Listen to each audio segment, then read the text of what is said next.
Olá, amigo investidor, amiga investidora, eu sou Mário Goulart, o analista, e hoje a gente vai conversar aqui, esse é o primeiro podcast de uma série que nós vamos fazer sobre investimento no mercado imobiliário. E nessa série a gente vai conversar com um monte de gente do ramo, e eu vou começar aqui com o Marcos Purim, que é advisor da Polyface Invest. Eu sou analista da Polyface Invest, uma gestora independente, uma gestora que vem trazendo alguns produtos diferenciados para o mercado de investimentos, entre eles o primeiro fundo aberto de seguro de carteira do Brasil e outras atividades, carteiras administradas, outros produtos, e a gente vai ter uma conversa com ele sobre uma série de aspectos interessantes para quem já investe em mercado imobiliário e para quem está pensando em investir e não sabe exatamente como começar. Olá, Marcos, tudo bem? Olá, prazer Mário. recebê-lo aqui. Olá, o analista. Muito boa obrigado. Tarde. Obrigado aí pela apresentação. Esse podcast, então, a gente vai fazer uma jornada muito interessante com os investidores. Cerca de 9, 10, 11 episódios, de acordo com a nossa jornada. E o nosso objetivo é exatamente esse, é mostrar que o mercado imobiliário é também uma forma de investir para os investidores, né? Uma outra alternativa de investimentos que muitas vezes é negligenciada ou feita de uma forma errada. E como nós somos do mercado financeiro, nós vamos aprender juntos, já que você também já é engenheiro. Sim. Nós vamos então aprender junto nessa jornada como apresentar um imóvel como uma alternativa aos investimentos atuais. Então, vai ser uma jornada, vamos lá, então. Perfeito, Marcos. Primeiro eu começo aqui pedindo para você se apresentar para o público, contar um pouquinho da sua trajetória profissional, até pessoal, se fizer sentido. Eu acho que é interessante para o público se situar, até para ele entender como é que você veio parar nessa questão dos investimentos e do investimento imobiliário. Então, vamos lá. Eu comecei a trabalhar muito cedo, comecei a trabalhar em 1986, isso já entrega uma idade. Então, para me rejuvenescer um pouquinho... Pré ou pós-plano cruzado? Pré-plano cruzado. Eu já conto uma historinha do plano cruzado Tá que foi bom. bem interessante. Então, eu comecei em 1986 a trabalhar numa agência de propaganda e lá eu entendi a importância que você tem que cuidar com a marca e como divulgar os seus produtos. Então, esse foi meu grande aprendizado. Tive um grande líder que me ensinou não só o trabalho, mas também a entender que marca e cuidado pessoal com a imagem também deve ser enfim, ter muita cautela. Em 1989, eu entrei num banco. Era um banco de atacado na época, depois ele foi comprado pelo Bradesco. Mas aconteceu um fato muito interessante, porque eu entrei em dezembro de 89 no banco e em março de 90 teve o Plano Collor. E o Plano Collor foi todo mundo sabe do evento, mas basicamente todo mundo teve o confisco do dinheiro e ficou com uns poucos cruzados novos na carteira. E naquele momento, 1990, o que era o mercado? Não havia internet, a gente só tinha um jornal nacional que informava. A Gazeta Mercantil, que era o veículo de comunicação na época, chegava às 11 horas da manhã para a gente ter uma notícia e ninguém sabia de nada. Então, você imagina, 1990, ter que explicar para as pessoas que foi o Banco Central que fez o confisco, foi o governo brasileiro que fez o confisco e nós também não tínhamos muita informação para dar. Então, era muita gente querendo entrar e tal. Mas aí eu observei o primeiro momento da importância de um mercado imobiliário. Que naquele momento, quem tinha os cruzados congelados poderia comprar o imóvel ou quitar os financiamentos usando os cruzados velhos. Então, isso gerou uma liquidez para quem tinha imóvel. Então, quem tinha imóvel conseguiu transferir, gerar um evento de liquidez e tal. Em 1992, eu fui trabalhar na VEG, na parte de custos. E justamente eu entrei na parte de custos por eu não ter experiência na área e eles querer mostrar, aplicar uma metodologia que eu entendesse viesse sem vício. Então, eu entendia um pouco de mercado, como funciona a parte mercadológica, entendia a operação financeira, mas eu não entendia de estrutura de empresa. E lá na VEG eu tive a oportunidade de, então, aprender sobre planejamento financeiro, sobre planejamento estratégico, né? Toda essa parte de fazer diligência, de fazer toda uma parte de governança. A VEG é um exemplo disso até hoje. Ensinou muitos princípios que eu ainda tenho comigo, são princípios que são praticamente eternos para qualquer organização. E em 1996 eu abri a minha consultoria empresarial, atendendo pequenas e médias empresas, né? Sempre nessa parte, fazer o planejamento estratégico, fazer o planejamento financeiro, fazer o orçamento e nessa parte. Chegou em 2007, 2008, algumas das empresas disseram assim, olha, Purinho, você cuida muito bem do dinheiro da empresa, mas a gente precisa que você comece a cuidar dos nossos recursos na pessoa física, porque não tem ninguém fazendo isso. 2007, 2008 ainda, nós ainda estávamos muito recente, ninguém sabia de investir, poucos produtos, tal. O nosso mercado era um mercado na época que tinha pouca informação, internet ainda estava muito no começo. E aí, eu estava fazendo uma especialização na FGV que tinha uma extensão nos Estados Unidos, uma parte final que era nos Estados Unidos. A gente passaria alguns dias imerso numa universidade. E lá eu aproveitei, não só para fazer o curso, mas também entender como o americano investe.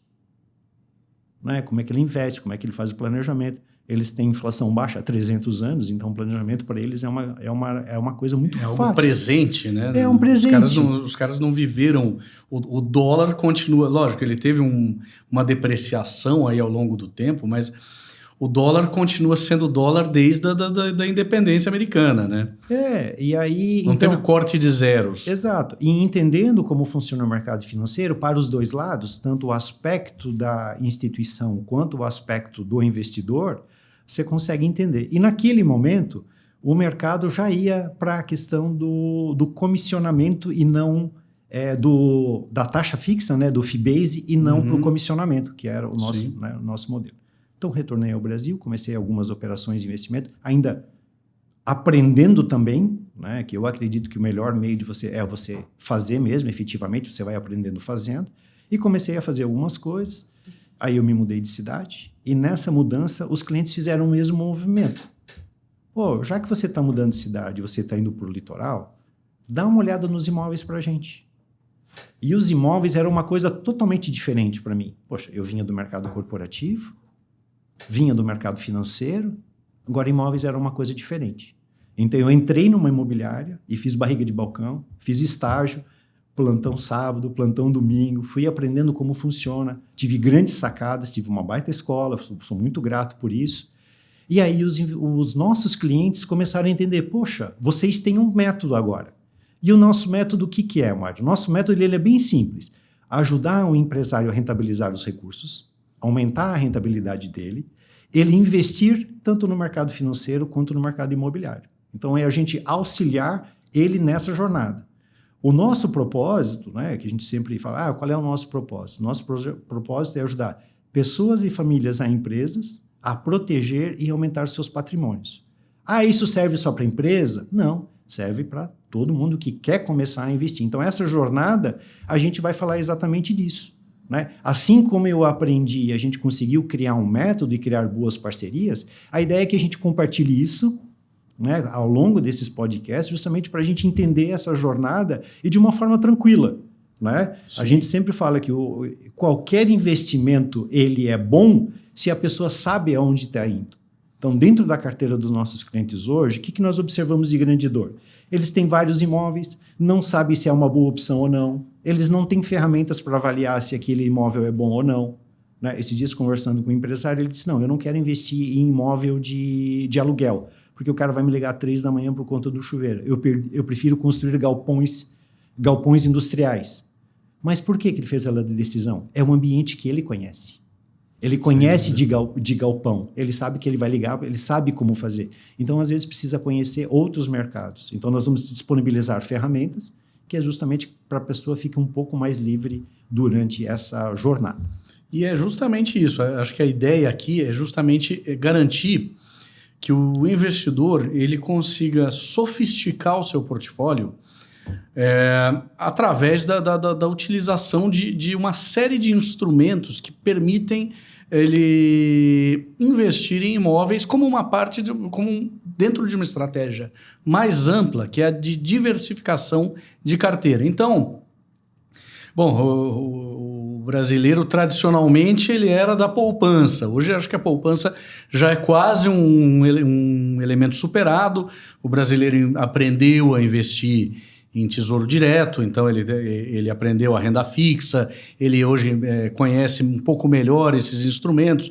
A partir daí ele já vai se sofisticando, vai entrando um pouquinho no mercado de ações, no mercado de debêntures, no mercado alguns já começam a entender um pouco de opções, então utilizando opções não somente como um elemento especulativo, mas um elemento de proteção de capital, de proteção de portfólio, de alavancagem de portfólio em alguns casos. Sempre existiu o investimento em imóveis. O investimento em imóveis sempre foi apontado como talvez um dos investimentos mais seguros que existem, né? Porque o imóvel ele é efetivamente ele não é um direito, ele é um bem.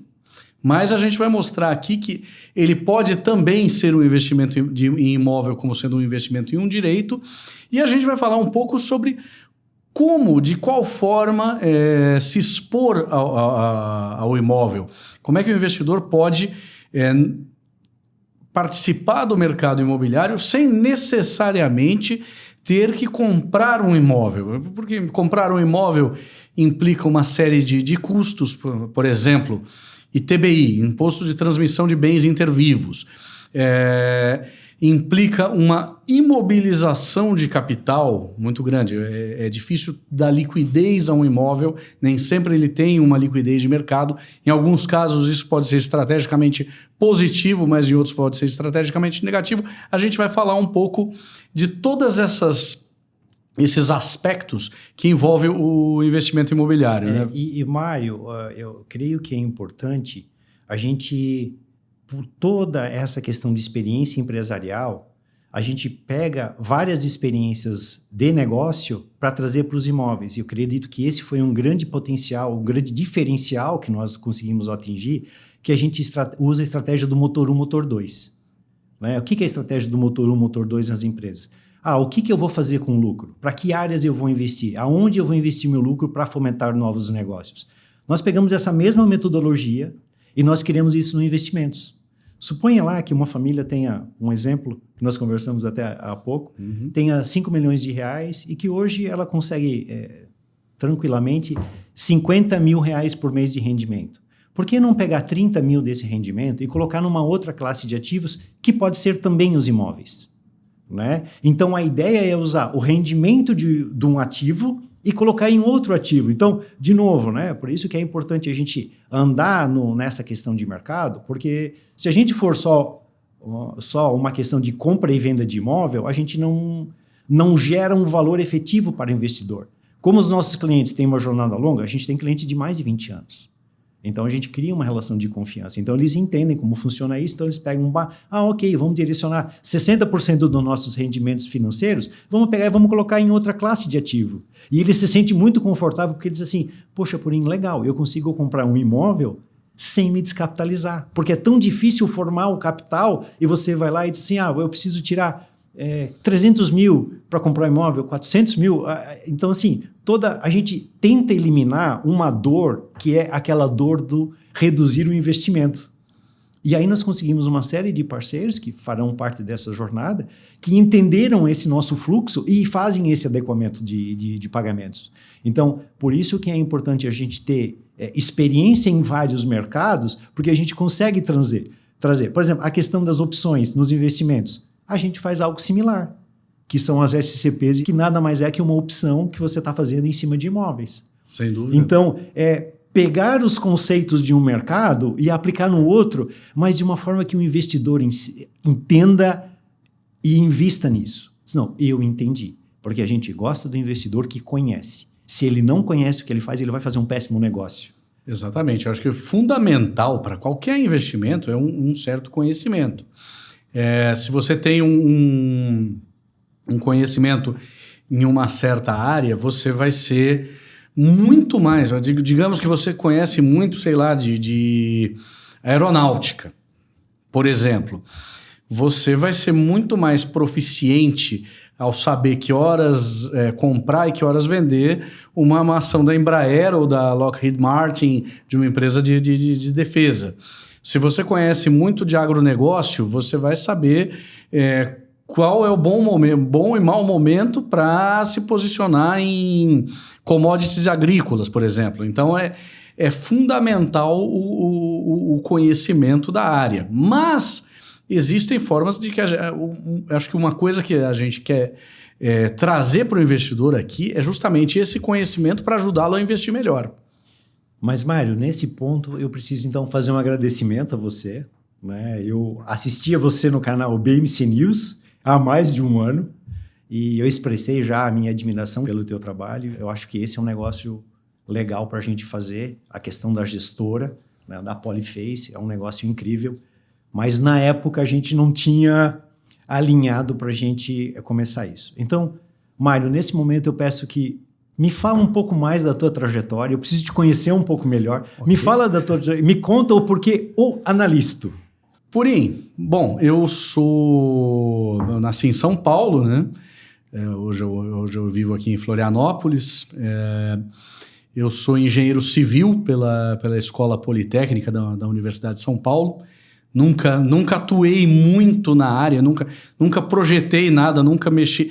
Eu não entro numa obra de prédio, acho que desde o tempo de faculdade, muito embora eu tenha descoberto durante a minha jornada profissional uma ligação com a área de civil, quando eu fui trabalhar numa empresa alemã que eu vendia fixações para trilho de ferrovia na época. E até hoje eu atuo um pouco como consultor na área ferroviária. Mas nunca atuando com projeto ou com construção especificamente. Bom, fiz engenharia civil, fui trabalhar como boa parte dos engenheiros, ou ia para o banco de investimento ou ia para a consultoria. Eu fui para a consultoria, trabalhei aí há muitos anos na Accenture, fazendo projeto de todo tipo, né? de racionalização de sistema de compra de uma engarrafadora de refrigerante até estudo da competitividade do mercado brasileiro de alumínio, passando uma série de projetos em varejo, projetos na indústria, implantação de SAP de uma indústria alimentícia na Argentina. Eu fiz um monte de coisa. Depois lá dentro eu também eu comecei a derivar um pouco para o lado financeiro, eu comecei a fazer a precificação de grandes projetos. Às vezes os projetos envolviam justamente 3, 4 anos de implantação de algum sistema e mais 7, 10 anos de outsourcing de serviços ligados a isso. Isso aí precisava de uma estruturação financeira muito forte. Isso acabou me levando a fazer um MBA em finanças, um MBA executivo na área com concentração em finanças, no então IBMEC, em São Paulo, hoje é chamado de INSPER, né? Ele mudou de nome no meu último trimestre lá. Isso já tem 20 anos. Não entrega idade.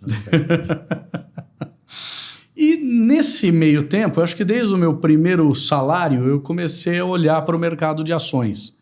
Achava interessante, você escuta muita coisa. Eu estando dentro da Accenture, se falava muito em Nasdaq, em ações de tecnologia. Logo meses depois que eu entrei na empresa, teve o estouro da bolha.com, que deu muita dor, mas aí me deu muita vontade de entender o que era isso. Aí eu fui aos meus amigos de faculdade que estavam dentro de banco de investimento perguntar um pouco sobre mercado de ações. Comprei algumas ações por indicação, deu certo, funcionou. Eu lembro que eu comprei ações da Sabesp e da Unipar. E uns anos depois, esse pouquinho de dinheiro que sobrou do meu salário me deu condições de vender essas ações e dar entrada num apartamento. Então, eu sempre acompanhei, sempre tive uma curiosidade. Aí fui aprender, lógico. Tomei meus caldos, comprei ação da famosa Globocabo, Plin 4, vi algum dinheiro, sei lá, na época R$800, mas era dinheiro para mim naquela época. Eu vi R$800 virarem centavos. Quando eles fecharam o capital, as ações que eu tinha comprado valiam centavos e não compensava o preço do selo de eu mandar a carta pedindo para resgatar aqueles centavos, né? Mas isso tudo foi trazendo aí a vontade de aprender, de me interessar por mercado. Fazendo o MBA eu aprendi um pouco mais. Depois eu comecei a mexer também com o mercado americano. Fui aprender, fui fazer um curso para me tornar efetivamente analista, né? Existe uma certificação para isso, dada pela APMEC, Associação dos Profissionais em Investimento de Mercado de Capitais. Que formação é essa, Mário? Eu fui fazer um curso dado pela própria APMEC. Lógico, você não precisa ter esse curso, você pode chegar lá e fazer uma prova. Mas existe um curso específico dado pela APMEC. Existe uma série de empresas que oferecem esse curso, mas você pode se certificar, você faz uma prova chamada de Conteúdo Brasileiro, CB, que cobra alguns conteúdos sobre o funcionamento do sistema financeiro.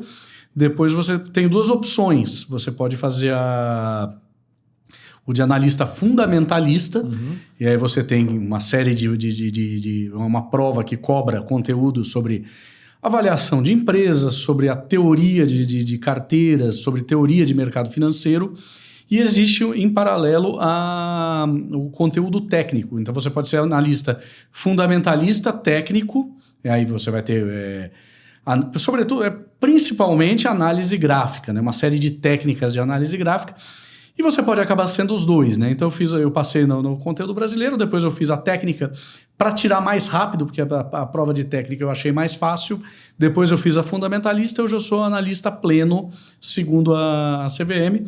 Nesse meio tempo, conhecemos aí, juntamos um grupo e tínhamos algumas ideias sobre um fundo inspirado nos conceitos aí do Nassim Taleb, dos conceitos de antifragilidade, de tentar explorar estratégias que num momento de caos, de um problema econômico sério, você conseguisse ganhar dinheiro.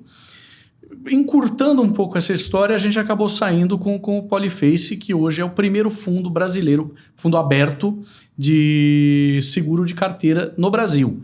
Então isso já foi um feito aí. Nesse meio tempo a gente abriu uma gestora, também chamada de Polyface. Começamos com a atividade de carteiras administradas ali e estamos com outras atividades em andamento nesse negócio. Eu também me certifiquei junto à Ambima. A Ambima é a associação dos bancos de investimento e que tem vamos dizer assim, ela recebeu da CVM a competência de uma série de competências de mercado, mas também de regular o mercado de gestão. Então, eu tirei a certificação de gestor, o famoso CGA. Estou tirando gestor de fundos abertos, né? Eu estou agora estudando para tirar a certificação para gestor de fundos estruturados, o que vai ser importante aí em algumas evoluções que a gente vai fazer com o Polyface. Mas eu fui meio derivando para essa área de mercado financeiro a partir de um interesse que eu tinha por ações 25 anos atrás, Purim. Nós fizemos um evento em Rio do Sul e algum dos nossos clientes, um dos nossos presentes que estavam lá foi o Fábio. O Fábio Alban era um dos sócios. Meu sócio. E aí eu fui muito feliz, fui apresentado a ele. Naquele momento eu não consegui conversar muito, mas vocês começaram a nos observar. Nós tínhamos uma carteira de investimentos, nós trabalhávamos na época com assessoria de investimentos, não dessa forma como gestora. Qual é a diferença? A diferença é que antes a gente conseguia trabalhar com uma instituição só. Hoje a gente consegue trabalhar com o cliente em qualquer instituição que ele está. Então nós conseguimos fazer efetivamente aquele trabalho de, ok, eu vou ajudar o cliente como um todo, né? Essa é uma das grandes dores dos nossos clientes também, que o empresário ele precisa ter muita reciprocidade. Então ele tem que deixar dinheiro no Banco do Brasil, ele tem que deixar no Bradesco, ele tem que deixar no Itaú para fazer as operações, ele tem que deixar o dinheiro espalhado. Chega depois, tá, como é que eu vou consolidar isso? Quanto dinheiro você tem? Espera, ele não consegue responder isso de cabeça.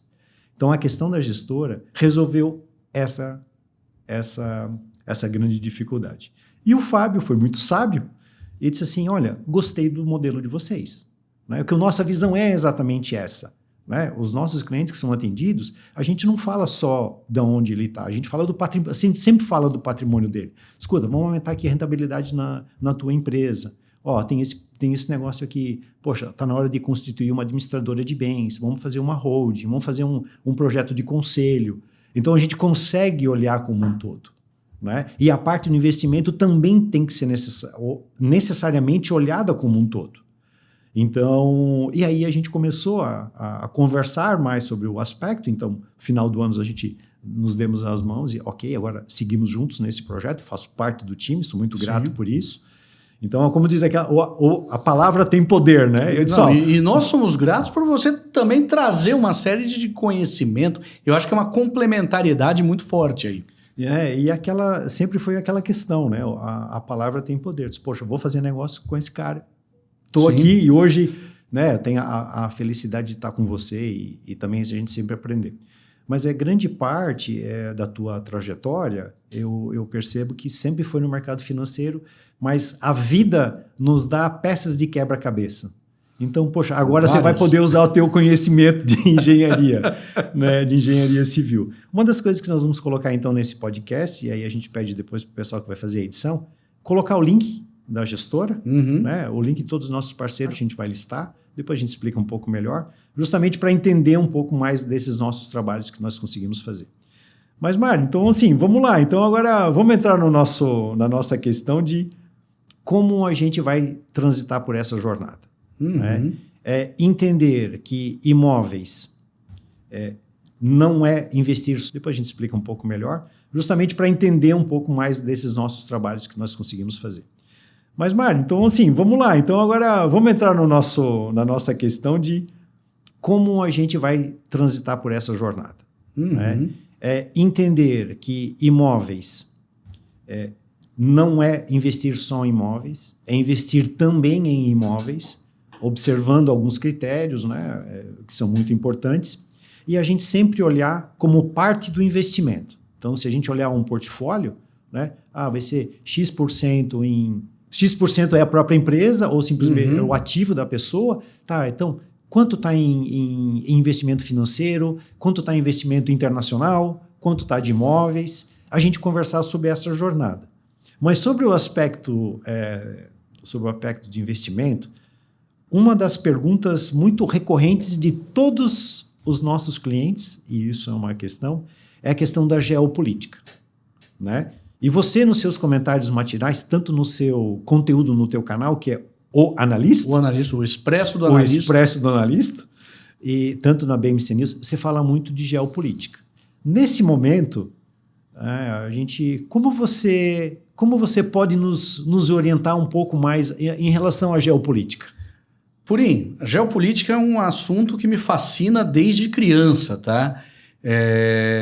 Nós estamos hoje, 2 de março de 2026, sábado houve um bombardeio estratégico sobre o Irã, e eu lembro de eu pequenininho perguntando para o meu pai, em 1980, tá? Eu tinha 5 anos, um pouco menos, 4, 5 anos, e estava acontecendo ali depois da Revolução Iraniana, que foi em fevereiro de 79. Talvez em fevereiro de 79 eu não lembro muito, mas eu lembro bem da crise do sequestro da embaixada americana em Teherã.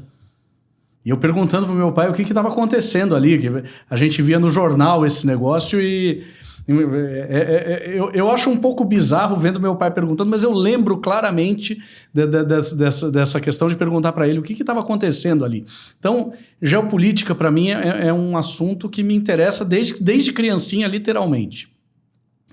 E a gente está vendo aí um momento que o mundo passa por uma série de redefinições de ordem internacional muito significativa.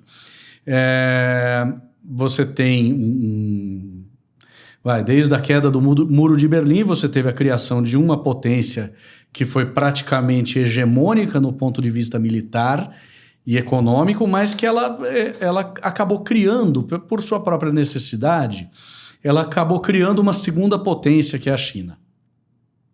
Tá? E eles podem espernear à vontade, mas quem criou a China foi os Estados Unidos ao transferir a sua indústria de forma a obter produtos mais baratos, se beneficiar de uma mão de obra barata na China. Eles criaram esse monstro e agora eles estão tendo que... Desmontar a operação. Desmontar a operação, não, e se ver com uma potência que eles criaram.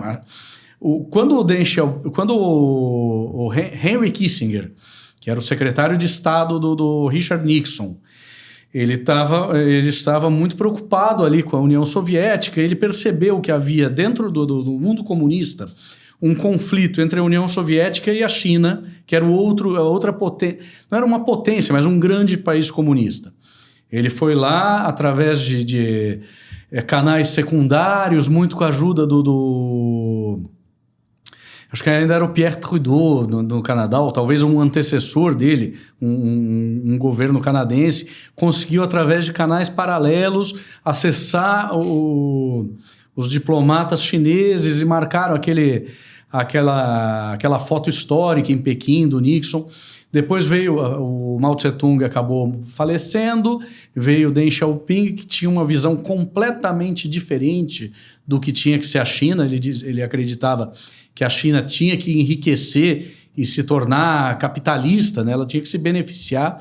E os Estados Unidos acabaram ajudando a China nessa movimentação, um pouco por interesse econômico e estratégico, um pouco por ingenuidade, né? Eles tinham um pouco de ingenuidade de que, ao fomentar uma economia de mercado na China, a China gravitaria naturalmente para o lado da democracia.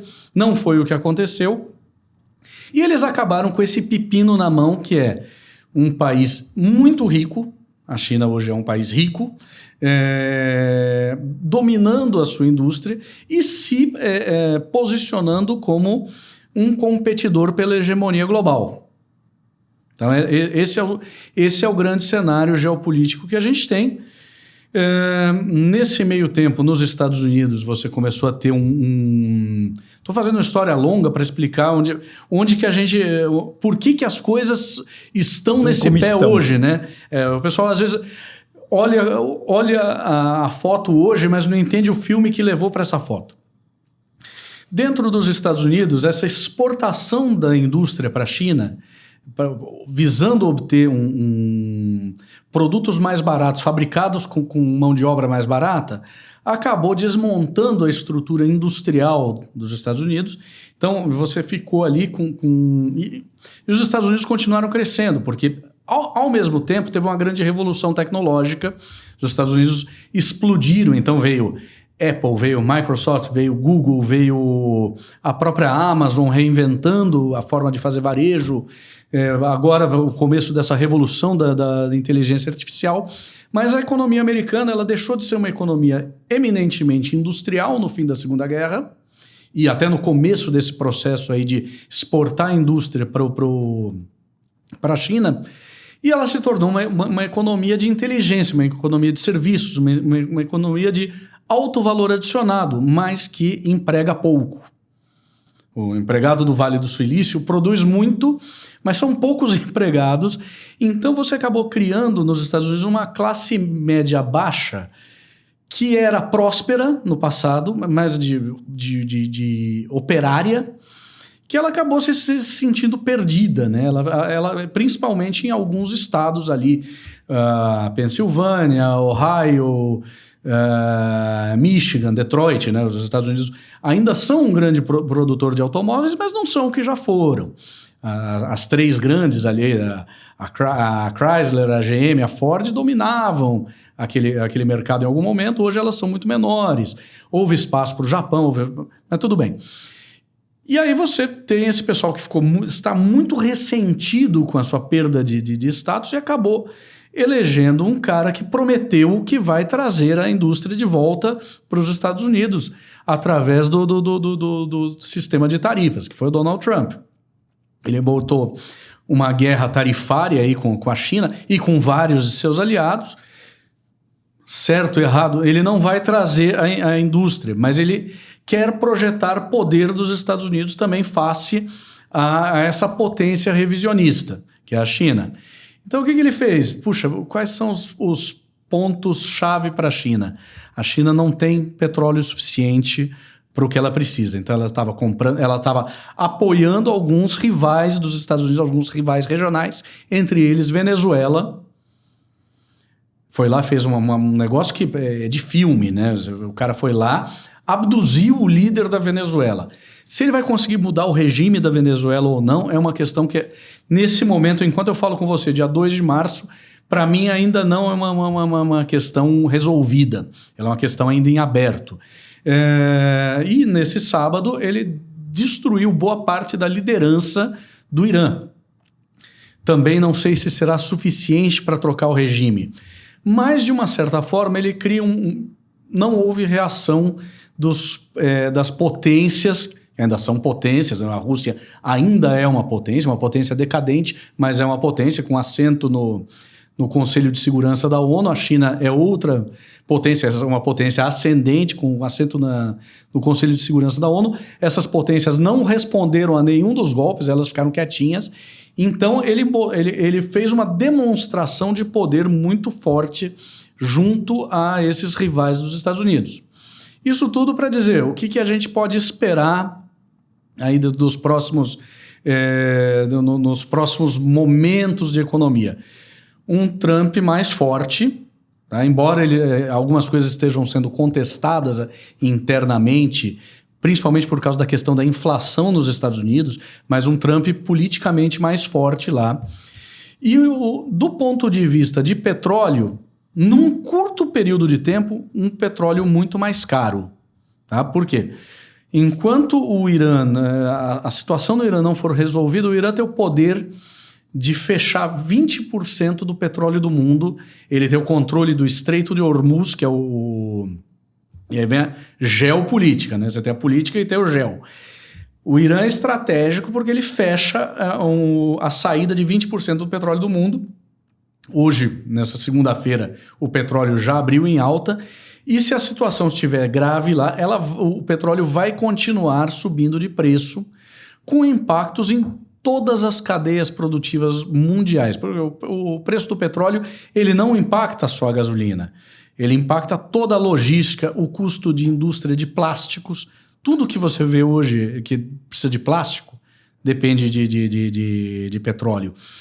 E aí isso vai para, por exemplo, embalagens. Embalagens usam plástico.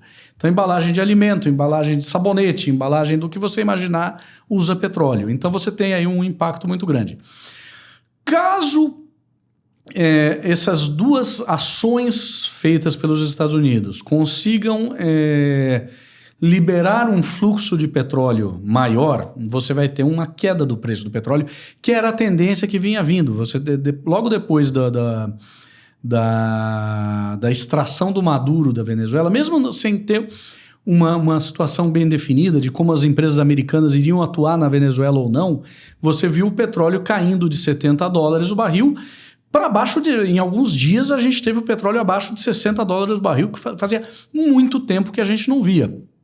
Da mesma forma, se você tiver uma solução rápida ali na crise do Irã, uma liberação de fluxo e um Irã mais amigável ao Ocidente, você vai ter uma facilitação de acesso ao petróleo, da mesma forma que você vai ter a China sofrendo mais para obter seu petróleo, aumentando sua dependência em relação à Rússia.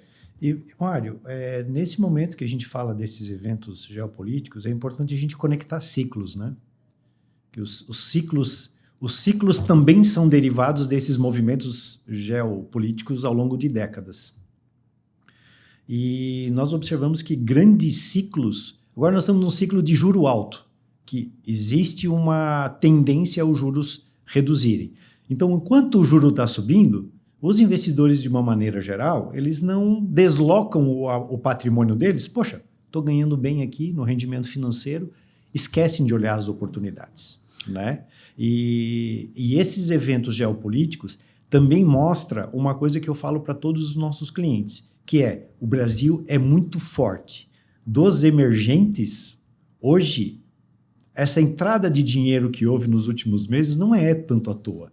Porque hoje, se a gente for olhar, o Brasil é um país grande, É um país que produz commodities, sim, mas nós não temos guerras, nós não temos eventos climáticos tão extremos, a gente não tem questão de neve, terremotos, vulcões, né? Então, assim, o Brasil ainda é uma grande oportunidade. Então, considerando esse cenário, que existe uma tendência de queda de juros no Brasil, e aqui não vamos falar de política porque não é o objetivo, né? Mas precisamos considerar... Sempre tem que considerar a variável política. Mas considerando essa questão que da produção nacional, da nossa questão da nossa economia ser forte, a nossa balança comercial ser robusta, né? A gente nunca teve tanto dólar, a nossa balança comercial em dólar ela é muito forte. Como o Brasil pode se beneficiar dessa questão geopolítica? E uma pergunta mais além, agora aquela pergunta saia justa. Como nós, investidores, podemos nos aproveitar desse cenário? Pois é. O Brasil, eu acredito que o nosso ciclo de juro alto chegou ao seu pico, né? Nos 15%. A gente vê isso nas últimas comunicados do Copom, mostrando aí por que o juro ficou alto durante tanto tempo no Brasil. Porque o Brasil tem um problema fiscal crônico que não vai ser resolvido nem nesse governo, nem no próximo, mesmo que a oposição ganhe, tá? O Brasil não tem uma solução, então o Brasil precisou subir muito o juro. Muito também por conta da questão inflacionária, né? Você teve um processo de pandemia que fez com que o Brasil botasse muito dinheiro dentro do mercado. Esse processo foi global. E talvez esses juros globalmente altos se devam muito à questão da pandemia, onde todos os governos precisaram imprimir muito dinheiro e injetar esse dinheiro na população para você não ter uma crise de recessão na hora que todo mundo parou tudo. Isso cobrou sua conta em termos de inflação, e aí, quando vem a inflação, você pode ou deixar a inflação correr solta, como aconteceu no Brasil.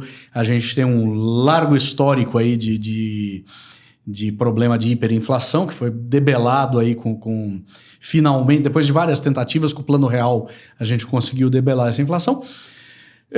Mas o papel do Banco Central no momento de inflação é subir juros para diminuir.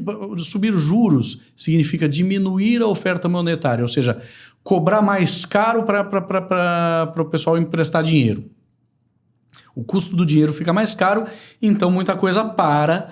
Ao mesmo tempo, se você tem um processo de recessão, ou seja, de encolhimento da atividade econômica, você baixa os juros para estimular. Você torna o custo do dinheiro mais barato para estimular que as pessoas invistam, façam negócios, comprem imóveis, comprem máquina para produzir, sei lá, monte um salão de cabeleireiro, qualquer coisa desse tipo. Que foi o que a gente viu na pandemia. Na pandemia, os juros no Brasil foram para 2% ao ano. Só que a inflação que veio depois foi tão forte, foi tão descontrolada, que teve que subir para 15%. O Brasil teve um processo de inflação muito sério. Os Estados Unidos estão dentro dos parâmetros da economia americana, estão muito altos. A inflação está muito alta, então por isso que eles tiveram que manter os juros altos por mais tempo. Aqui no Brasil, a gente está vivendo um momento que, a despeito da nossa confusão fiscal, é positivo de várias vias. Uma delas, a inflação está acalmando. E aí vem o momento de toda essa confusão geopolítica, da confusão provocada pelo Trump desde o início do seu processo de tarifação. Os Estados Unidos tiveram uma subida de bolsa gigantesca nos anos que precederam esse nosso momento. Então, sobrou muito dinheiro no mercado. Tem dinheiro, o pessoal, puxa, com o Trump aqui descontrolando, fazendo um monte de coisa, criando um monte de confusão interna e externa, não é o caso da gente desalocar um pouquinho aqui dos nossos lucros com o IA? Tem uma dúvida sobre se a IA é uma bolha. Vamos pegar um pouco do lucro que a gente juntou aqui e vamos olhar um pouquinho para mercados emergentes? Aí você olha para mercados emergentes, você tem aí particularmente a América Latina, México, Colômbia, Brasil, Argentina. Qual que é o maior país, qual que é a maior economia da América Latina? O Brasil. puxa, o Brasil tem um problema fiscal, né? Não, mas de outra forma, ele tem uma economia mais ou menos diversificada. Você pega o Chile só tem cobre e vinho. A Argentina, ela tem trigo e carne. A Colômbia tem, sei lá, um pouco de petróleo, café, mas não são economias muito diversificadas. A economia brasileira, ela é diversificada. Você tem indústria de avião, você tem uma boa indústria de motores, a WEG, que você falou. Você tem ainda uma base industrial razoável. Não, tá longe de ser... Embraer, então, aeronáutica. Incrível. Você tem o minério de ferro com a Vale. Você tem petróleo. O Brasil hoje tem uma produção confiável de petróleo. Você tem toda a questão do agro, que é muito forte, desde a soja até frango, suíno. Você tem uma economia bem diversificada. Então, o Brasil acaba, mesmo estando distante de uma condição fiscal positiva, ele está atraindo investimento externo. E, puxa, o pouco investimento externo que veio para o Brasil já foi suficiente para dar uma impulsionada gigantesca na Bolsa Brasileira. E esse dinheiro que entrou ajudou a baixar o dólar. Aí tem dois fatores. É o dinheiro entrando no Brasil e os esforços do Trump para desvalorizar o dólar, para transformar a economia americana em mais competitiva. A gente viu o dólar vir de 6,30 para 5,13 sexta-feira. Uma valorização fantástica. E essa valorização, o que ela promove? Ela ajuda a acalmar a inflação no Brasil, porque boa parte dos custos é dado em moeda internacional. O custo de petróleo é dado em moeda internacional. Então você tem uma baixada de inflação aqui, o que nos ajuda a baixar os juros. Então você consegue transformar os títulos públicos brasileiros em mais competitivos. Baixando os juros, puxa, você talvez não ache tão atraente deixar ali na renda fixa, na Selic. Você começa a olhar para outros tipos de investimento. E aí que eu ia chegar. E aí, Mário, a gente tem o número mágico dos 12%, que é 1% ao mês. Esse é um cálculo raso, né? 12% ao ano não é 1% ao mês, né? Seria zero alguma coisa. Exatamente, capitalizada. Mas, como nós falamos com os nossos investidores de uma forma prática e sincera, a gente observa que se esse número, o investimento, tirando o imposto de renda, líquido, ele tiver menos de 12%, e isso é empírico, tá, Mário? Mas é empírico que eu observo desde 89. Então, ele não é tão empírico, eu só não consigo mostrar isso ainda em dados. E esperamos que a gente consiga. Mas o fato é, quando cai abaixo de 12%, o investidor olha e diz assim, a renda fixa não me serve mais. E aí começa a abrir para outros... Então, os imóveis também é uma classe. Então, por que não nos beneficiar fazendo um excelente planejamento financeiro, de forma a gente conseguir essas taxas boas ainda enquanto está alta, digamos, travamos alto e usar esses investimentos para ir a outra classe de ativo. O imóvel é uma que a gente olha com bastante atenção, que a gente observa que os mercados são cíclicos e eles são meio opostos. Os juros começam a cair, a venda dos imóveis começa a disparar, né? Até porque tem uma demanda. Então, olha, poxa, não tenho... Poxa, por que eu vou tirar do meu investimento financeiro e colocar da imóveis? Eu vou deixar lá. Com isso, vende menos imóveis. Os preços ficam estagnados. Quando esse dinheiro começa a vir para o mercado imobiliário, os preços, poxa, agora tem oferta e demanda. Os preços começam a aumentar e disparar muito. Então, os clientes, e a gente observa isso, acabam perdendo essas janelas de oportunidade justamente por não entrar no momento correto. Então, nós entendemos que esse primeiro semestre é um momento que deve ser olhado com muito carinho.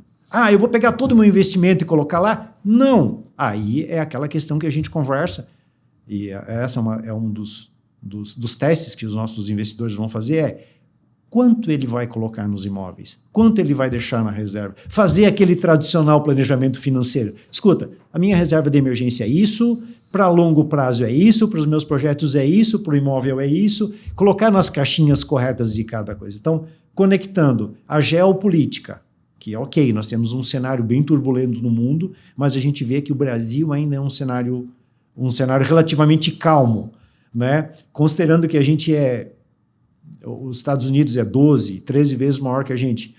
Se eles crescerem 1% lá, nós temos que crescer 13%. Eles crescem 3%, nós temos que crescer 39%, né? Sim. Né? Então, assim, considerando essa entrada de capital que há, considerando esse fortalecimento do real e também esse cenário de queda de juros, vai abrir muita oportunidade para a gente em todos os segmentos e também nos imóveis a gente olhar.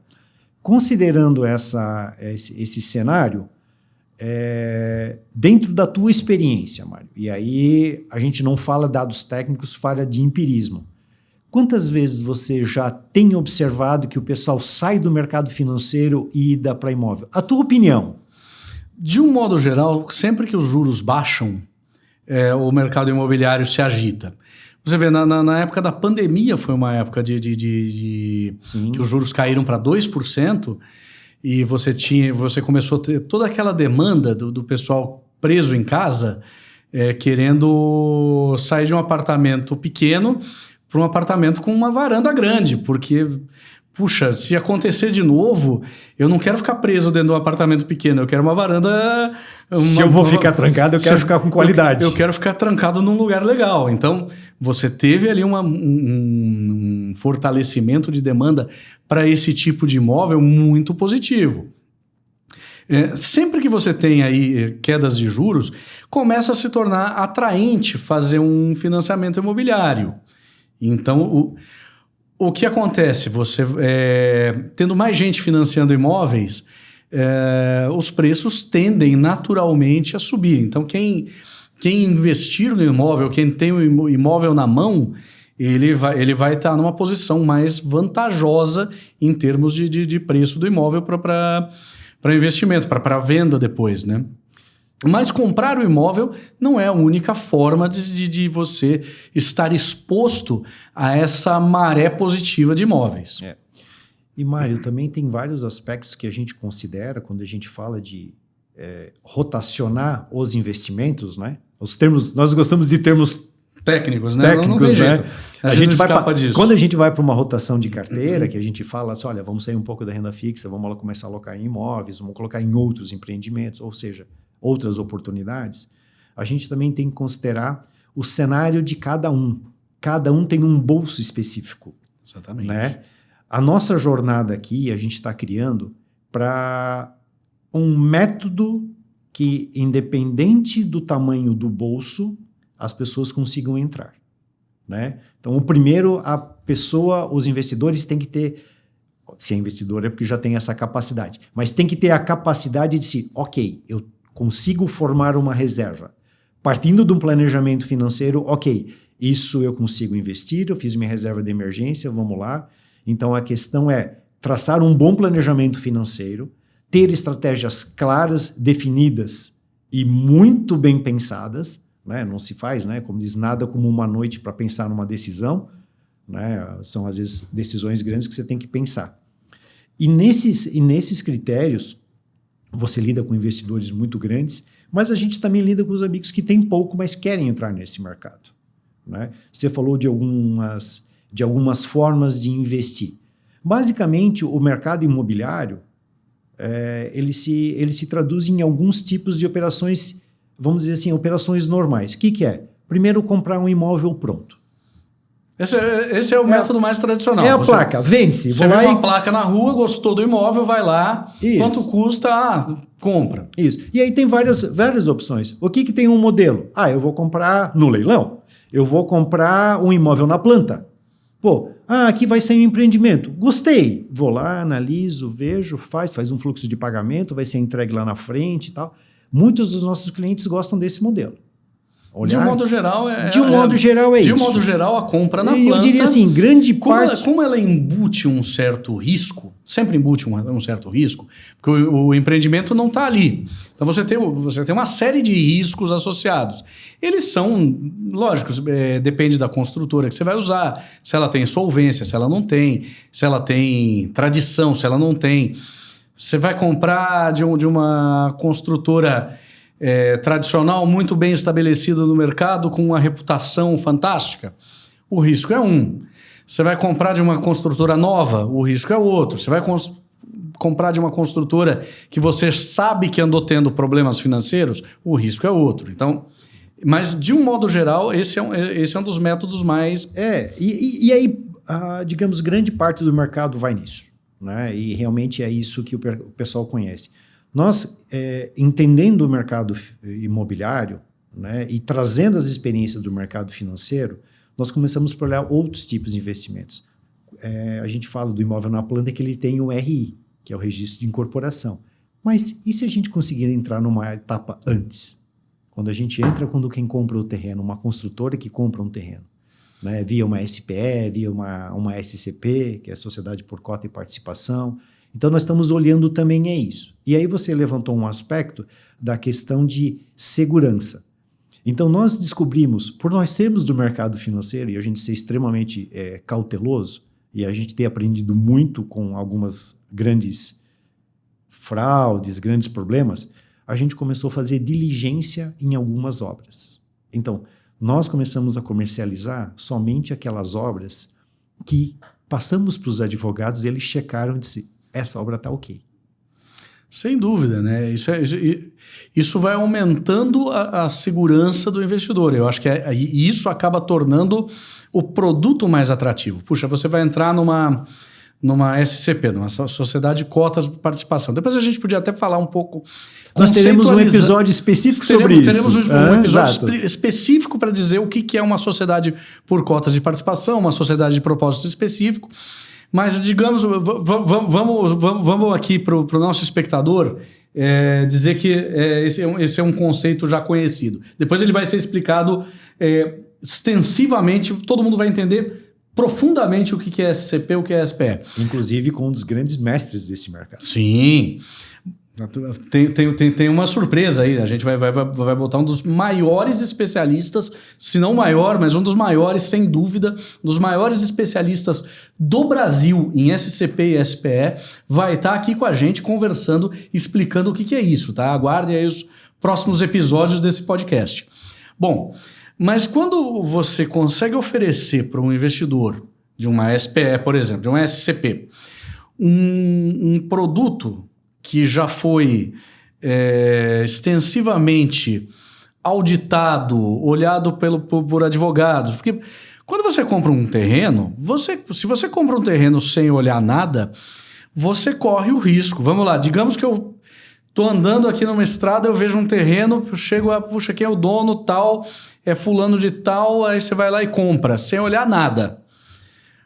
Aí depois você corre o risco de, em algum momento, você descobrir que o dono ele está enrolado com alguma questão de uma dívida que ele botou esse terreno em garantia.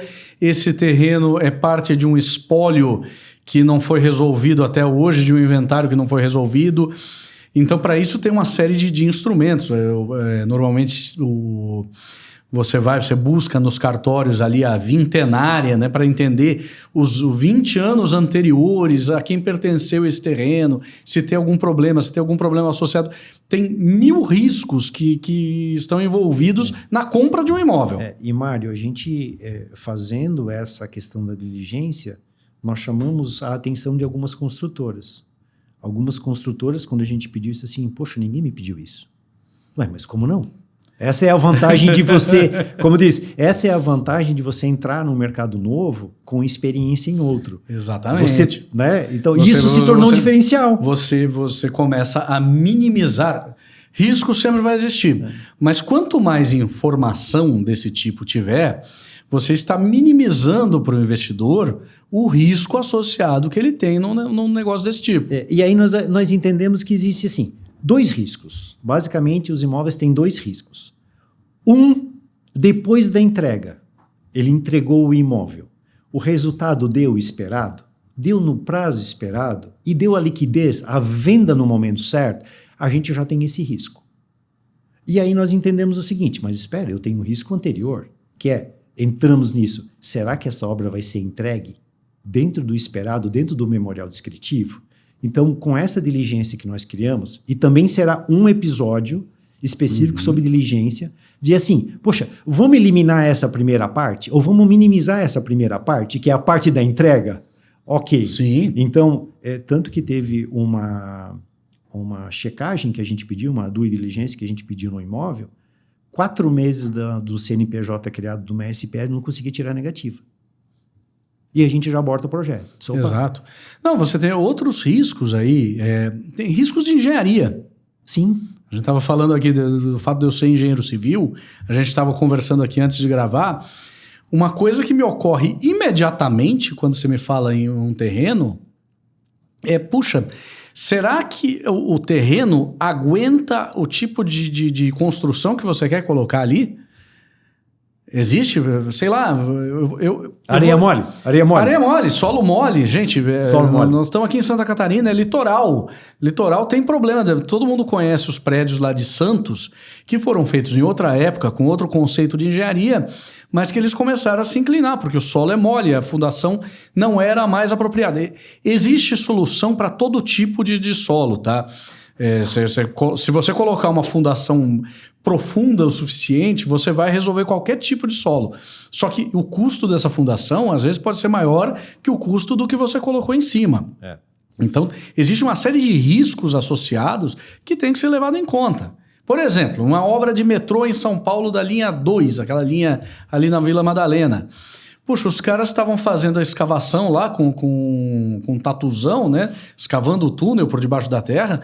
De repente desabou um pedaço ali, porque a sondagem não captou que tinha um solo mole ali e ele desceu.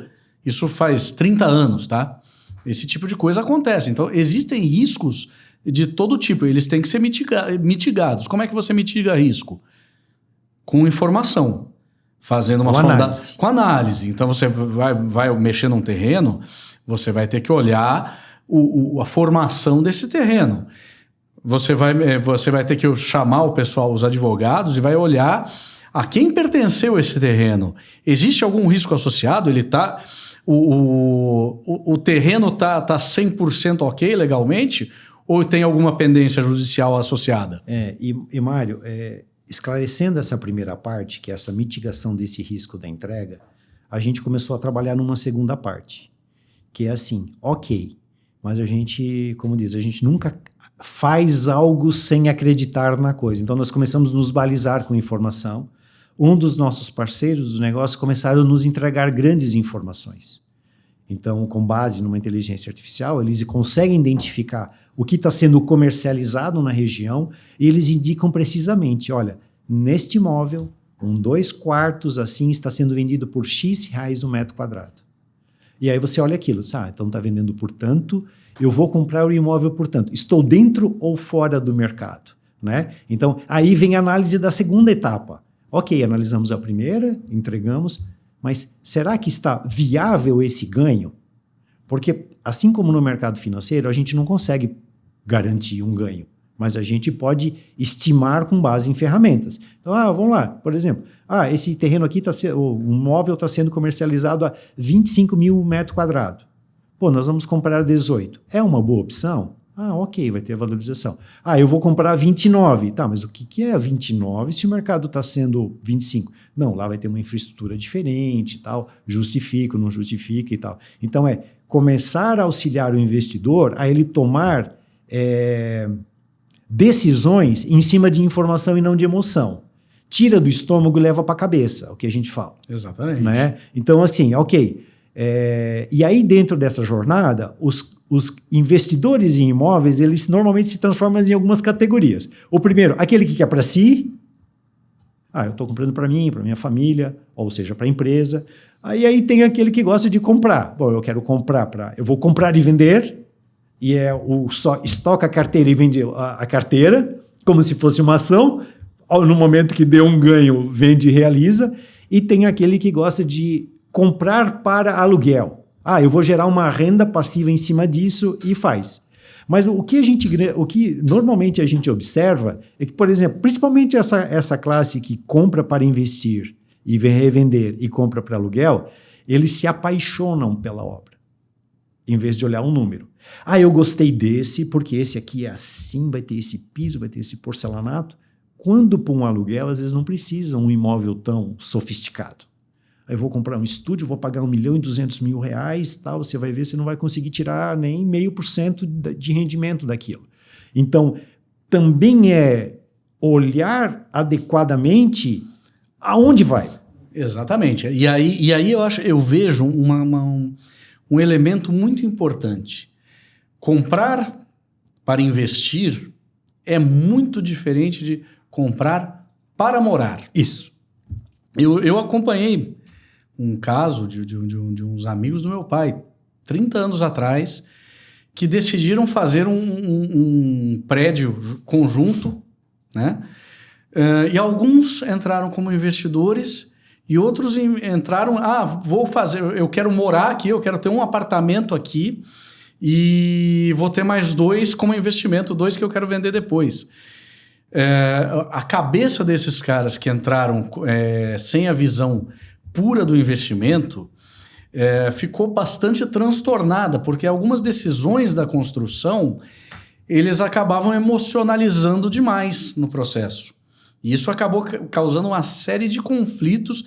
Teve gente desse grupo aí que não se fala mais, tá? Eu acredito. 30 anos depois não se fala mais. Por quê? Porque houve uma dissonância entre o cara que estava lá só para investir, eu quero fazer um negócio para ganhar dinheiro, não, eu quero fazer a minha casa, eu quero fazer o meu lar ali e eventualmente ganhar mais um troco.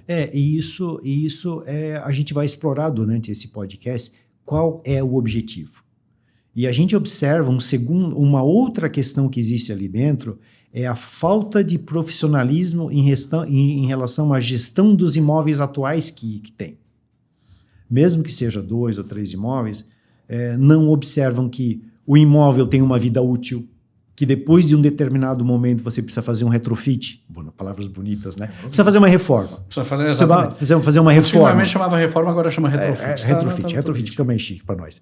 Então, assim, e aí eles, ok, vou precisar fazer uma reforma lá na frente. Então, olhar a carteira desse cliente e também, na mesma coisa como os investimentos, faz uma rotação, olha, aqui a gente já ganhou bastante e tal, será que não é hora de vender esses ativos? Então é fazer uma auditoria também em cima da carteira, dentro da carteira, que imóveis eu tenho? A gente observa muito, tem cliente com vários imóveis, esse aqui tem 30 anos, esse aqui tem 20 anos, poxa, daqui a pouco eu vou ter que fazer uma reforma geral. Será que não é o momento de eu realizar essa venda? Muitas vezes o prédio, né?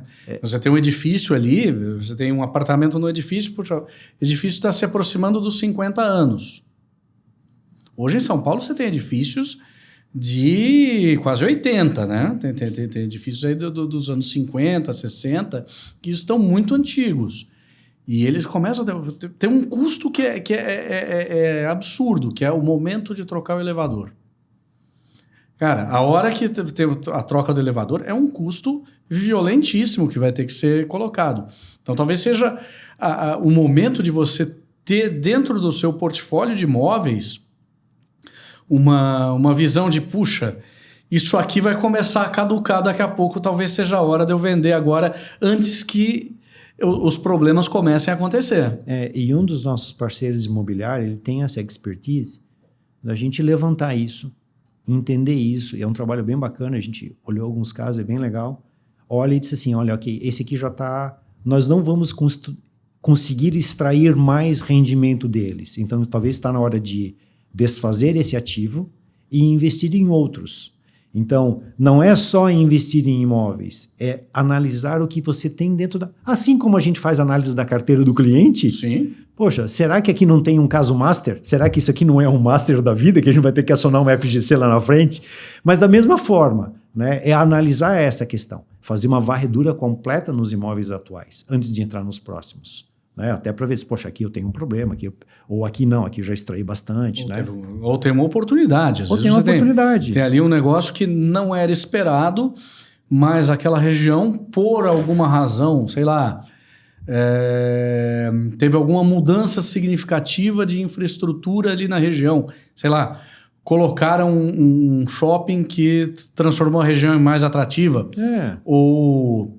E aí eu vou para os dois lados, por exemplo, em São Paulo, a questão de metrô. Tem gente que diz que metrô desvaloriza a região, tem gente que acha que valoriza a região. Depende muito mas sem dúvida um fator estruturante da região que muda a percepção do imóvel. De repente você teve ali um anúncio inesperado de que vai ter algum elemento estruturante que vai valorizar. Puxa, isso não estava no seu radar. Você tem que se reposicionar. Fazendo uma analogia aqui com a vela, né? O vento muda, você tem que reposicionar as suas velas para navegar melhor de acordo com aquele vento. E a gente também observa a centralização geográfica dos ativos. Normalmente está aonde o cliente põe o olho, quando ele pode diversificar um pouco esse horizonte. Né? Depois que inventaram o avião, o horizonte ficou mais próximo. Por que ele não faz isso com os imóveis? Por que ele tem que ter um imóvel se ele só chega de carro? Né? Então, por exemplo, a gente trabalha muito com clientes do interior do estado e eles estão começando a olhar para o litoral. Por que não olhar para o litoral? Por que não olhar para outras, diversificar as regiões? Né? Então, assim, é isso que a gente observa também que é importante. Assim como diversifica os investimentos, tem que diversificar os imóveis, tanto a classe como a área geográfica. A área geográfica, sem dúvida. Né? Então, por exemplo, a gente está trabalhando muito com a região de Florianópolis. Mas por que a gente escolheu Florianópolis? Primeiro, um aeroporto que está entre 3 primeiros do Brasil. A questão de infraestrutura, que é excelente. Né? Quem pega uma 282, que é do Alto Vale e tal, vem pela 282, é muito mais fácil do que pegar uma logística de 101, que passa ali pela 470 e 101. Então, também existe isso. Então, a gente olha a escolha dos ativos em relação também à logística do investidor. Né? Porque o maior problema hoje das pessoas é tempo. E ele vai ficar 8 horas na estrada para chegar a fazer 120 quilômetros? Não faz sentido. Então, quando você faz essa diversificação, você tem que olhar e dizer assim, poxa, ok, mas aonde eu acesso mais fácil e que eu tenha mais opções? Né? Por isso que a gente escolheu. Então, assim, o nosso radar está entre Governador Celso Ramos e Palhoça. Um pouco mais para frente, um pouco mais interior, sim, mas é nessa faixa que a gente fala que é a grande Florianópolis. Né? Vai alguma coisa Rancho Queimado, tem alguns projetos que é no Alto Vale, né? Mas então, assim, é isso que a gente observa. Olha somente onde enxerga, na cidade que está. Eu estou em Blumenau, eu quero olhar os imóveis de Blumenau. Eu estou em Rio do Sul, eu olho em Rio do Sul. Eu estou em Lages, olho em Lages. Estou em Pomerode, olho em Pomerode. Por que não olhar? Né? Por que não olhar outros locais? E aí a gente vê um grande erro. Eu vou comprar numa praia porque eu gosto de ter um apartamento na praia. E às vezes imobiliza, vamos falar simples, imobiliza 1 milhão num apartamento da praia, enquanto ele podia escolher uma outra classe de ativo, fazer um ativo que rende, não ser um passivo. Eu tenho um caso de um cliente que tem apartamento em Balneário Camboriú, 2 milhões o apartamento, ele vai 2 vezes por ano. Aí eu dizia, soma quanto é que é o custo todo o teu custo de IPTU e condomínio do ano, apenas isso, não coloca os outros custos. Quantas viagens você pode fazer? Fica num hotel. Fica num hotel que é mais barato. Né? Mas é isso que faz parte da nossa análise. Mas, de novo, a gente consegue ter essa visão porque a gente tem a visão olhando como investimento. Exatamente. E aí fica fácil a gente olhar. Exatamente. São algumas coisas que muitas vezes não faz sentido nenhum. Você ter um imóvel num lugar que é de difícil acesso para você. Digamos, vamos lá, imagina que eu comprasse uma casa em Manaus. O que eu vou fazer com uma casa em Manaus? Não, eu gosto de pescar no Rio Negro. Legal. Puxa, mas eu mantenho uma casa em Manaus durante o ano inteiro para ir lá uma vez por ano? Cara, faz mais sentido você pegar esse capital, colocar em outra coisa, botar ele para render e pegar um hotel e pescar uma vez por ano ou 2 vezes por ano. É a questão da alocação certa, no tempo certo, no local certo. Exatamente. Tudo são ciclos, né? E a gente observa alguns ciclos e nós entendemos que esse ciclo de redução da taxa de juros vai trazer a gente observa que tem muita demanda reprimida. Né? A gente recebe muita cotação, diz, olha, faz uma simulação de um financiamento imobiliário que eu estou olhando um imóvel. Poxa, vai ficar caro. né? Hoje você vai fazer um financiamento imobiliário, hoje que a gente começo de março de 26, a gente está falando em 12, 13% ao ano. Financiar isso por 30 anos, né? Quantos imóveis você vai pagar de juros? 5 imóveis de juros. Né? Né? Então, essa é uma análise. A outra análise que o pessoal não faz é a análise tributária, que também vai ser um dos temas que a gente vai explorar. Não se considera impostos nesse investimento. Ah, mas eu vou fazer como? Eu vou comprar numa pessoa física? Eu vou comprar numa administradora? Vou colocar numa holding? E aí começa as saladas tributárias. Quando vai vender é que se vê. Né? Ou faz uma obra, não incorpora aquelas reformas, aqueles valores todos, não incorpora no imposto de renda, chega lá na frente e vai dar um ganho de capital altíssimo. Né? E aí vem a mordida do fisco. Né? Isso. Então, assim, eu gostaria que você, com mais experiência no mercado financeiro, olhando o investimento ao longo prazo, como você considera essa questão de impostos, todas essas, não só a compra e a venda, mas aquela questão do que implica lá no final da questão de imposto. Ao longo da tua trajetória, como você viu dinheiro ser ganho ou perdido por essa questão tributária, se foi possível você mensurar isso? Gente, Purim, de um modo geral, o governo sempre vai querer tirar sua parte, né? Então, é para isso que existe advogado tributarista. Advogado tributarista é o cara que gasta a vida dele estudando dentro o Brasil, em termos de impostos, é um manicômio, a gente chama de manicômio tributário, né? Porque tem uma série de normas, regras, subnormas, instruções normativas, resoluções da Receita Federal, das estaduais, do município, que se sobrepõem de alguma forma e você tem que tentar descobrir um jeito de não deixar que o governo ganhe, mas eu não vou nem falar, levar vantagem nessa história, não deixar que o governo leve mais do que ele deveria nessa situação. Tá? Eu estou falando puxa, vamos pagar o que é devido, mas que seja legalmente sustentável. Não vou falar aqui de tentar dar jeitinho. Porque se você não estudar bem, você vai pagar mais do que você deveria. E essa questão, Mário, a gente observa também. A pessoa pensa muito em só comprar, mas não pensa no momento de quando vai vender isso. Existe, a venda é muito importante. Né? Então, assim como eu aprendi que a compra é um fator importante, comprar certo é um fator importante. Né? Eu compro numa pessoa física, lá na frente eu vou ser tributado sobre o ganho de capital. Se eu comprar na pessoa jurídica, em algumas você pode economizar, porque sonegação não vai mais existir porque vai ser tudo amarrado, já está tudo amarrado. Já está tudo amarrado. Já está tudo amarrado e se esquece, então não se fala. Se fala em planejar a compra para pagar menos de uma forma efetiva e controlada.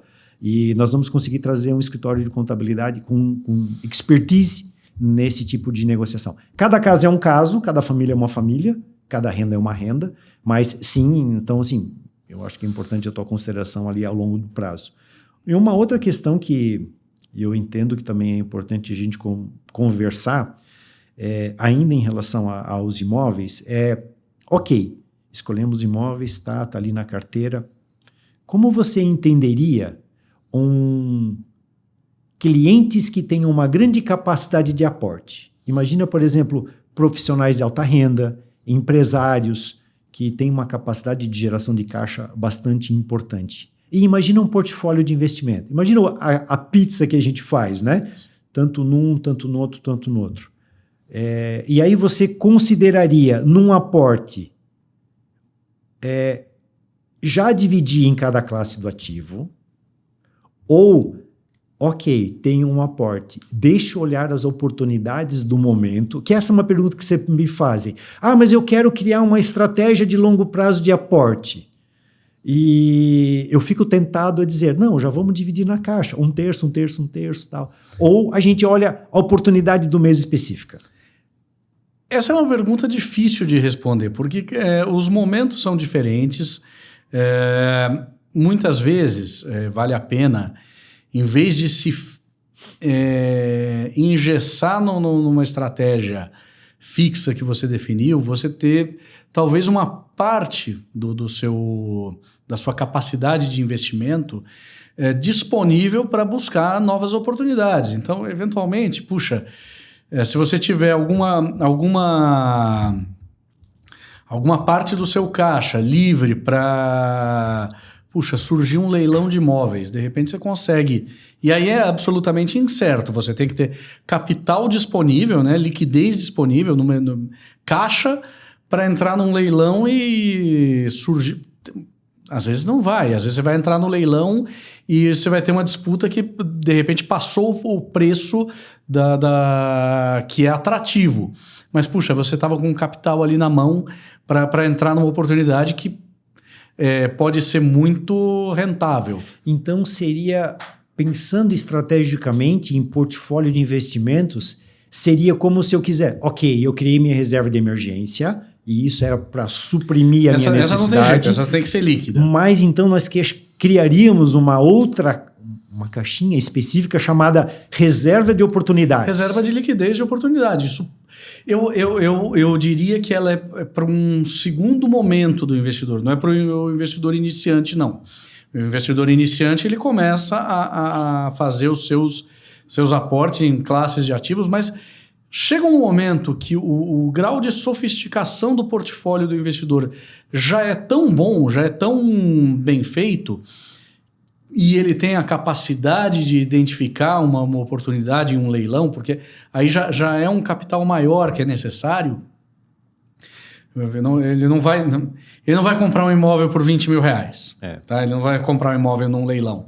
Mas, de repente, ele tem lá, sei lá, 1 milhão disponível num instrumento de alta liquidez, um CDB, alguma coisa desse tipo, que permite um resgate rápido, onde ele pode chegar, olhar, está tendo aqui um leilão de imóveis da Caixa Econômica, de imóveis não pagos, ele olha lá o catálogo, esse aqui é interessante, ele vai lá no leilão, ninguém se manifestou, teve 1, 2, 3 lances, e de repente ele compra um imóvel interessante, sei lá, por... E nessa questão dos leilões, eu até olhei na semana passada, teve um leilão da Caixa Econômica, eu não lembro a cidade, tinha imóveis que você conseguia comprar por 130 mil reais, por 120 mil reais. Então, essa questão, voltando à questão da reserva de oportunidade, seria em deixar em ativos com um prazo de resgate curto, digamos entre 5 dias, que vai render um pouco mais do que o CDI, que hoje é a nossa referência, o benchmark de referência. Então eu deixo aqui, ok, surgiu uma oportunidade e eu tenho como deslocar essa questão. Exatamente. Tá. E aí, então, eu vou derivar uma ideia da tua, que vem muito em relação àquilo que a gente fala de fazer as intermediações dos ativos, né? Que um cliente nosso morou numa cidade que deu enchente. E naquele momento, ele estava com a liquidez tranquila, ele não tinha nenhum cenário, e ele disse, olha, porém, aloca na melhor taxa que for pelo prazo que tiver. Então, ele estava com pouca liquidez. E a casa dele pegou enchente. E ele disse assim, Purinho, agora eu preciso de dinheiro. E nós encontramos uma maneira de fazer o quê? Comercializar aqueles ativos com outros investidores e não fazer o resgate direto. Porque hoje você tem um ativo de renda fixa, digamos que você tem um CDB, que vai vencer 2028. Se você for lá na plataforma e colocar o resgatar, ele vai te dar um deságio grande. Mas e se nós conseguirmos um mecanismo, e a gente conseguiu esse mecanismo de fazer essa intermediação, diz, olha, eu tenho um ativo que me rende, por exemplo, 16% ao ano. Você quer comprar por 15,80? E a gente, né, nós conseguimos... É uma possibilidade. Nós conseguimos fazer isso. Claro, não é uma estratégia que deve ser aplicada, mas em alguns momentos de uma eventualidade de liquidez, a gente conseguiu resolver para os clientes. Claro que a tua estratégia da caixinha de oportunidade, é uma dificuldade a menos no processo. Porque senão ele vai dizer assim, não, eu não vou fazer porque tem os meus ativos, eu vou ter que fazer a liquidação, vai dar um deságio, e aí o cliente nem imagina isso. Ele nem imagina que ele consegue fazer uma intermediação financeira por ele não conhecer. Os nossos clientes conhecem porque eles sabem disso, a gente faz isso com eles. Sim. Né? Então, gostei bastante dessa questão da reserva de oportunidade E aí, dentro dessa reserva de oportunidade, você deixaria o quê? Fundos de renda fixa DI, você daria um CDB de grandes instituições? Depende muito do que estiver disponível como fonte de renda. Eventualmente, um CDB, um fundo de renda fixa. Depende muito das oportunidades que estão disponíveis ali com os bancos, com as instituições financeiras. Eu não recomendo deixar dinheiro no colchão, mas algum tipo eu pensaria imediatamente num CDB. Entendi. Mas depende da resgatabilidade dele, porque uma vez que você fez o seu lance no leilão e ganhou, o prazo para cobrir o lance é muito curto. Sim. Então você tem que analisar a disponibilidade e ver o quanto você está perdendo em relação a outras formas de investimento. E não falando só em imóveis, mas falando até surgir uma oportunidade, eu preciso dar um valor de entrada, né? E a gente gosta de falar a gente gosta também de diversificar os investimentos por valor, né? Eu não gosto de, por exemplo, fazer uma operação que vai comprometer mais do que 10% do patrimônio numa única classe de ativos. Sim. Eu vou colocar um imóvel de 3 milhões. Para quem tem 300, okay, é pouco. Mas quem tem 4, colocar 3... Não é o caso. Não é o caso. Você tem que ter sempre um entendimento do tamanho do seu portfólio. Eu vou até falar de ação. Ação liquida em D+2. Pode ser um ETF de renda fixa. Um ETF de renda fixa. Tem um monte de... Só que você, eventualmente, acima de R$20 mil por mês na alienação, você vai pagar uma tributação de 15%. Às vezes pode até fazer sentido você alienar uma carteira de ações ali para pagar o imóvel. É uma possibilidade.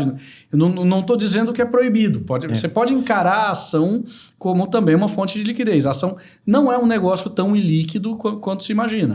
E os investidores não conseguem... E a gente observa que os investidores, eles tomam decisão só com aquilo que eles conhecem. E às vezes, por não ter a questão de vou perguntar, acabam fazendo decisões erradas. Por exemplo, ele não sabe que ele pode pegar os investimentos dele, colocar em garantia e levantar dinheiro em cima disso, e o spread é pequeno. O spread é a diferença ali dos juros. Por exemplo. Né? E ele, às vezes, nem considera. Às vezes, a gente viu com um cliente, ele saiu liquidando todos os ativos. A gente olhou assim, mas por que você está fazendo isso? Não, porque eu vou comprar um imóvel. O cara conversa com a gente pode deixar esse ativo em garantia e você não liquida. E eram taxas boas de bancos de primeira linha, na época que o CDB estava pagando 16%, 17%. Não Master, tá? Mas assim, eram ativos de um excelente, de classe A, e ele podia ter colocado o ativo pagando CDI mais 2, a taxa que ele tinha era muito melhor do que o empréstimo que ele poderia fazer. Exatamente, existe também aí que tá, dinheiro chama dinheiro, então você consegue utilizar seus ativos para obter dinheiro. Foi uma coisa que a gente poderia ter mencionado também como instrumento para se participar de um leilão. Lógico que às vezes o tempo é muito curto para você conseguir resolver essa questão, mas pode ser um caso a se estabelecer. E aí a gente observou várias alternativas em relação a isso. Tudo são derivações, mas o objetivo é, a gente viu muitos clientes comprando consórcio para aquisição de imóveis. Né? Aquela questão de, eu vou adquirir um imóvel com base no consórcio. O consórcio tem um prazo longo, às vezes 180 meses, que são 15 anos, e às vezes ele sabe, eu vou financiar ali, eu vou fazer via consórcio, e aí o aluguel me paga o consórcio, e isso também tem sido uma estratégia que a gente tem observado. Tenho visto também. A recomendação é que a gente faça isso com muita parcimônia e com muita análise, né? A gente não pode entrar num jogo que tem o risco da ruína.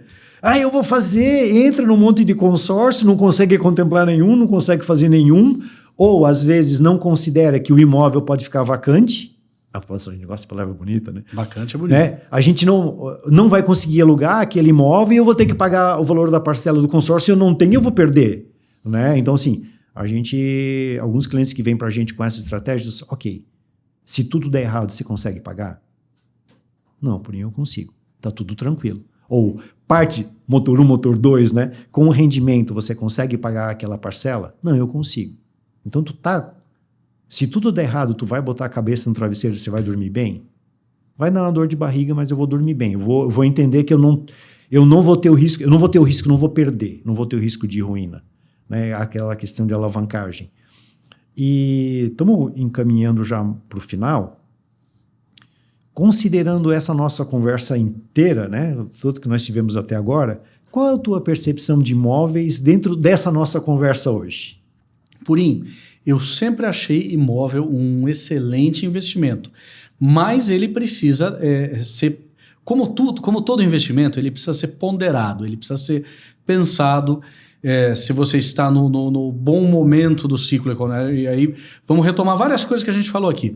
Se você está no bom momento do ciclo econômico, se você está numa condição de juros que é positiva para a aquisição de um imóvel, se você está vendo ali diante de você uma possibilidade de valorização interessante, ou se o rendimento de um aluguel, por exemplo, desse imóvel vai ser positivo, tem uma série de questões que têm que ser ponderadas.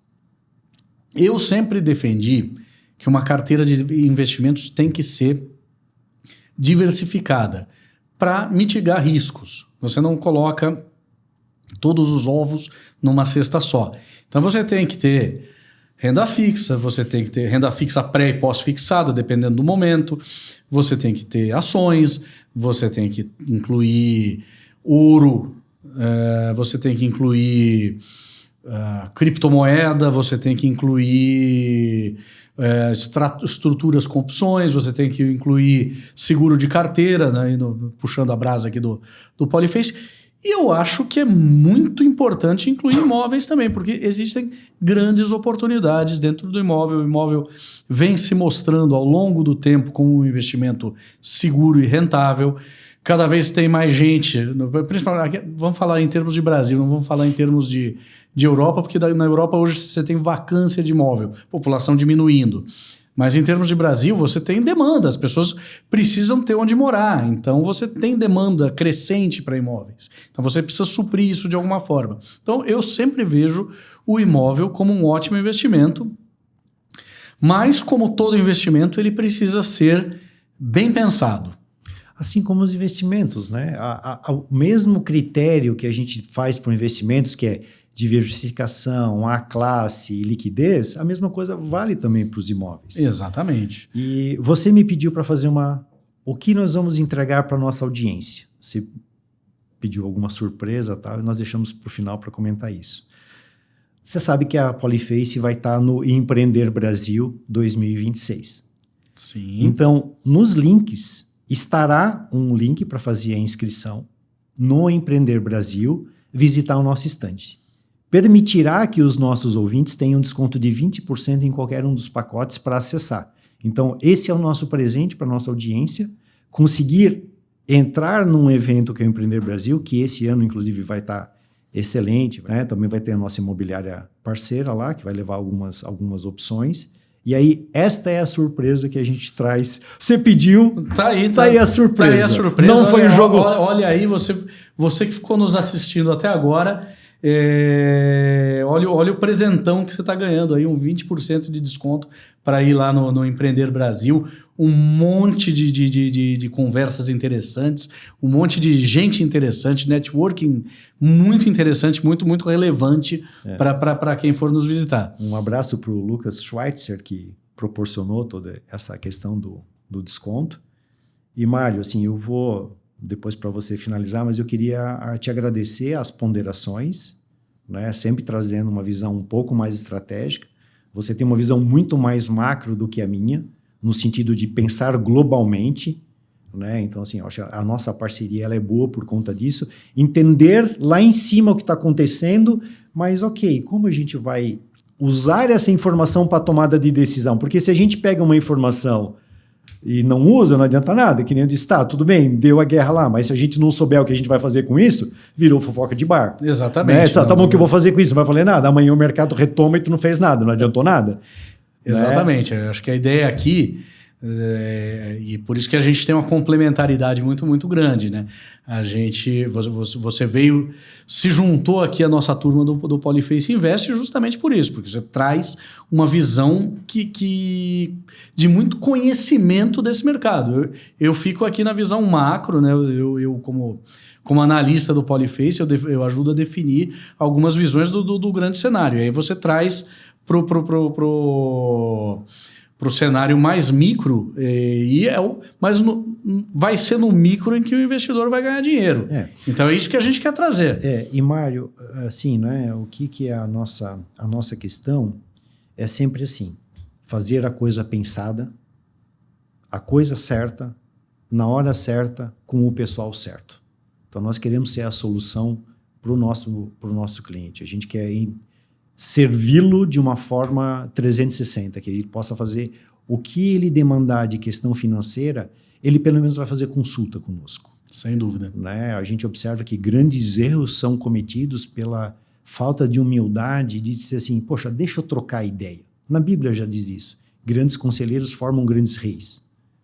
Então, poxa, por que não se utilizar uma passagem dessa para a nossa vida? E às vezes a gente fica naquela, não, eu sei fazer. Não, a gente não sabe, a gente acha que sabe. Né? E a gente viu grandes erros serem cometidos nisso. Então eu queria agradecer essa entrevista. Eu é que agradeço, excelente, um grande papo. Muito obrigado. Obrigado.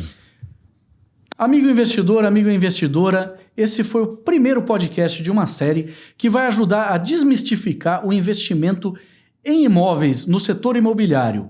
A gente conversou aqui com o Marcos Purim, vamos ter mais conversas com ele também e vamos trazer outros especialistas em alguns campos aí, tanto do tributário, do contábil, especialistas em investimento imobiliário, que vão ajudar você a tomar a melhor decisão. A gente fica por aqui hoje e até a próxima. Um abraço.